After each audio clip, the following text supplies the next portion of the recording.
You're listening to the Weekend Sport Podcast with Jason Pine from News Talk ZB. So Auckland FC, after their brilliant start to life as an A-League football team, have come crashing down to earth somewhat, suffering their first ever defeat. All battling. And Thurgate again gets the bounce of the ball. Nazarene. There's a few mint green shirts ahead. Here's Grimaldi. Matthew Grimaldi! It is a cherry on top for Western United. And it is applied by Matthew Grimaldi.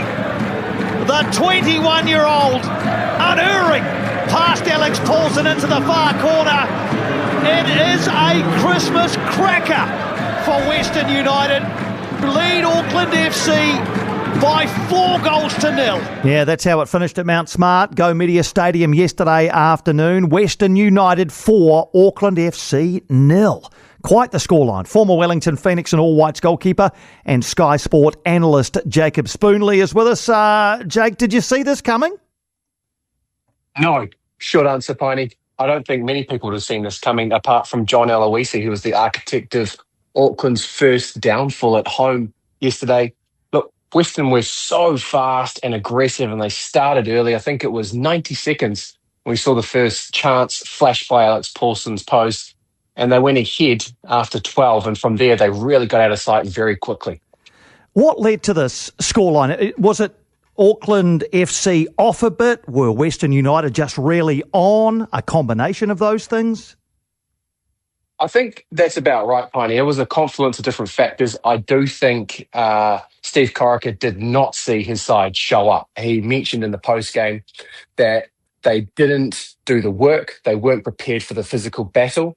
In combination with that, I think we're starting to see this Western United side mature. John Aloisi, and let's also mention Andrew Durante and Carmelo Impiambato. They've got a very proficient football department in Western. They have been given a mandate to back these young players. We're seeing the best come out of them now. We saw Abel Wallity yesterday. He showed up in the first half. Reece Bozanovsky had a great 90 minutes. And there was impact from the bench as well. Matt Grimaldi added the fourth goal after Noel Bodic, still only 22, had put the third one in by about 30 minutes into the game. So I think, to your point, yes, it was an off day for Auckland, and I think the lesson was sharper and harder because they're still learning collectively at this point. So when they do come undone, it does tend to happen quite dramatically. But let's also give props to Western United, who are now firmly entrenched in the top six. Their third goal had a bit of controversy about it. A pass from one Auckland player to another didn't find its mark because Jake Brimmer, the intended recipient, came together with referee Casey Reipeld. There was a little bit of chat afterwards about whether play should have been called back. What did you make of that incident? Yeah, it's a really good point, Piney. And I think you can say the culpability was shared. For me, Casey Reibelt found herself in the middle of the traffic and perhaps didn't manage the moment well enough. So on reflection, as the players do, I think the referees will get together and say, hey, what can we do differently there? Because you don't want to have the referee literally physically inhibiting play, Piney. Equally, there wasn't a response from Auckland FC. They were shocked. This was the third goal, and they were really on their heels. There was no reaction from the defenders, and Western were able to spring forward fairly quickly. So I think Steve Corica is going to have a couple of sharp words for his defenders in that situation. From a technical point of view, just to explain it for the audience, because the ball actually didn't touch the referee, there was no official ability to stop play. Although it can seem unfair in that situation, the rules are very clear. If the ball touches the referee, then it is returned by way of a drop ball, I think, to the team that was in possession at the time. Because it was Jake Brimmer that came into contact with Casey Reibelt, there was no official reason to actually delay things or to bring proceedings to a halt. So that's just a little bit of an understanding, and that was explained to me after the game by the referees. Yeah, I really don't think it would have mattered. And John Aloisi, the coach of Western United, said as much afterwards. He said, look, I can understand why they're a bit annoyed by it, but if we didn't score there, we were probably going to score another way. And by that stage, they were already 2-0 up and well in control of the game. How do you assess Auckland FC's ability to quickly bounce back from this? Well, we're in that time of the year where there's a lot of football, and I think they'll be looking to really kind of settle things internally. And then they've obviously got a game in a couple of days' time at the back end of Christmas. They'll be travelling to Gosford. And this isn't a Mariners team that's the side that we saw last year. There's actually some chat around Mark Jackson potentially replacing Patrick Kisnorba in the Melbourne Victory job. But Auckland FC, they've had a wonderful start. We knew it was going to come to an end at some point. What we do know is that Steve Corica has built this side on resilience. We've seen that in the way they've looked to defend games this year. We've also seen it in the way that they go deep into matches. So I think, although, as we said, it was a dramatic dismantling of Auckland by Western United at home, this is the side that I reckon is tailor-made to bounce back fairly quickly.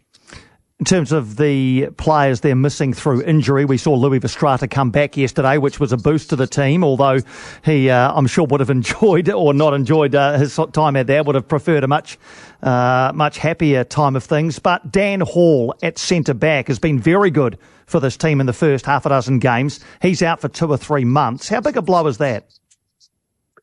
Honestly, Piney, I thought it wasn't going to be as impactful and influential as it was. It turns out he is a player that perhaps we haven't been valuing because Auckland did look a bit rattled. Yes, you can say Western took the game to them, but they were able to move the very experienced Hiroki Sakai, their captain, into the centre-back role. They talked about deploying him there if they needed to throughout the course of the season. Callan Elliott, the All-White, came in and slotted in at right back. So you've still got a very experienced side there. That said, though, there were a couple of changes further up the field, and I think the calibration was slightly out. The combinations that we've seen develop very quickly were a bit unsettled. So Liam Gillian was moved down the right-hand side, and maybe that was a combination that wasn't quite settled and perhaps too much inexperience because Western did attack primarily down the left-hand side. I think it was something like 65% of their attacks came down the left in the first half, Piney. Wonderful work from our Sky Sport team. And we did see changes down the right at half-time. So the message was pretty clear. The dissection that occurred indicated that it wasn't an individual issue, although Dan Hall's absence was very notable. It was more a collective piece. Steve clearly wasn't happy with the way in which Auckland were not only looking after the ball, but once Western were springing forward, the way in which they were defending. So that's Auckland FC. They lick their wounds and get ready, as you say, for a trip to Gosford next weekend. Wellington Phoenix, meantime, looking to do some bouncing back of their own. They were beaten 2-1 at home by Macarthur last weekend. Western Sydney Wanderers tonight over in Western Sydney at CommBank. What about their chances? How do you assess Wellington's chances of bouncing back from defeat at home? We'd say going to Western Sydney up against a Wanderers side that contains Brillante, Milanovic, Kraev, Borrello, and Juan Mata would be a very daunting prospect. But we just haven't seen what we thought we were going to get from Alan Stagic's team. It hasn't done what it said it's going to do on the tin, Piney. There's been a lot of criticism coming Stagic's way. He hasn't really started Juan Mata anywhere near as much as we were hoping to see the Spaniard, the World Cup winner in the A-League. And then you look at what Giancarlo Italiano is starting to be able to create in the Costco combination, mate. Marco Rojas and Costa Barbarouses. They've only played for around about 110 minutes, Piney, and already they've come up with 2 goals. That said, he hasn't been happy with his defensive effort, so that's going to need to tighten up this weekend. And look, it's a very high bar. Wellington, by my count, have the second best defensive record in the competition. They're only being bettered by Melbourne Victory, and they're level with Auckland FC after yesterday's 4-0 result. But they do run things on a very solid base. And there has been criticism in post-match regularly from Chiefy that in the big moments, he hasn't seen what he expects from his defenders. Well, we look forward to seeing a bit more from his defenders and his attackers tonight. Just before you go, I know you keep an eye on Kiwi footballers all around the world. Chris Wood has been turning heads and got a message from him this morning to let me know, and I think I had already picked up on this, that Nottingham Forest, Chris Wood's side, are up to 3rd in the Premier League, the dizzy heights of 3rd. Oh, Heidi, what's going on?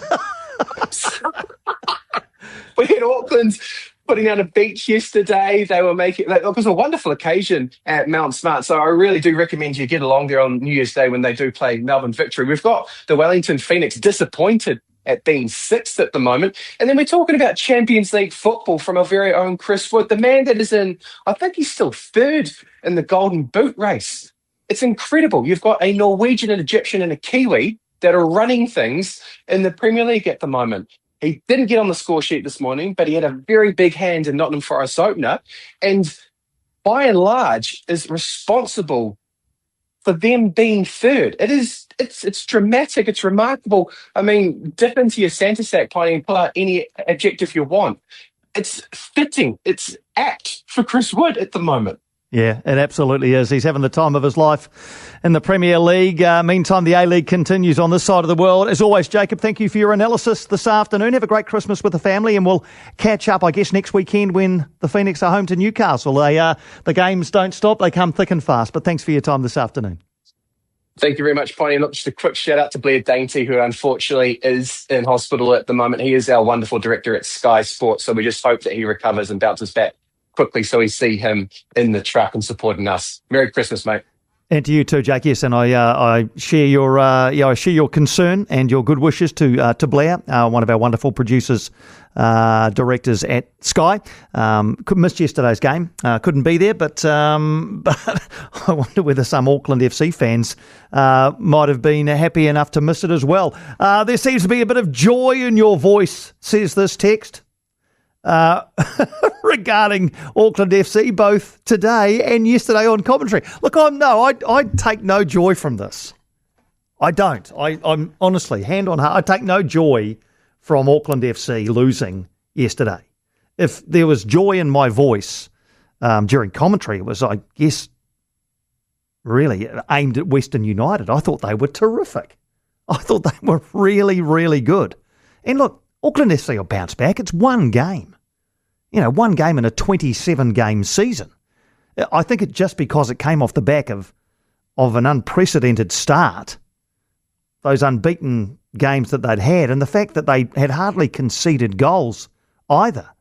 They conceded 3 goals in the first 35 minutes yesterday. That's the same number that they had conceded in the previous 7 games combined. So what's that, 10 and a half hours? They conceded 3 goals in 10 and a half hours and then 3 goals in 30 minutes yesterday.